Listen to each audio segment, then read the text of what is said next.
Dalawang teams na ang pamumunuan ni Coach Timmy Santo Tomas. Ngayon na siya ang bagong head mentor ng Petrogas Angels at Ateneo Men's Volleyball Team.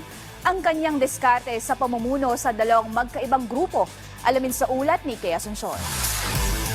Sa pagkakatalaga ni volleyball coach Timmy Santo Tomas bilang pinakabagong head mentor ng Petrogas Angels, tiwala siyang walang dapat baguhin sa naabutan niyang sistema ng koponan. Sa kabila ito ng 9th place finish nila sa Invitational Conference ng Premier Volleyball League noong Hulyo, na siya ng pinakamababang pwesto na kanilang pinagkasyahan mula noong paglahok nila ng 2018. Ang dating assistant coach ng grupo na si Santo Tomas ang pumalit sa pwesto ni Coach Oliver Almadro na ngayon head of volleyball operations ng Petrogas. At least after naman conference na yun, we were able to pinpoint kung ano yung mga naging problema namin and kung ano yung mga naging kulang ng team. So from there, at least alam na namin kung paano namin siya i-address going to the next conference itong October. Ang head coaching duty ni Santo Tomas sa two-time PVL Reinforced Conference Champion team na Petrogas ay isasabay niya sa kanyang tungkulin bilang head mentor rin ng Ateneo Men's Volleyball Team. Kahit paano, hindi naman nabago yung trabaho, but still, it's a different scenario kasi you're now handling a professional team, hindi na siya collegiate. So, iba talaga yung kailangan iba na yung pag-handle mo ng players, pag-handle mo ng team. So, yun lang naman yung magiging medyo difference dun sa pagiging head coach mo dun sa dalawang teams.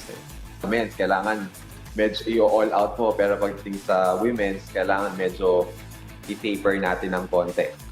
But still, pero kailangan, syempre, andun pa rin naman yung eagerness na kailangan nandun pa rin, intensity nandun pa rin. So, we just have to manage it a little. Mula pa Ateneo hanggang sa Petrogas, magkatandem na sina Almadro at Santo Tomas bilang coach at assistant coach. Bagamat magkaiba na ang kanilang mga pwesto sa kasalukuyan nilang koponan, patuloy pa rin masisilayan si Coach O sa mga laro ng PVL Games ng Petrogas.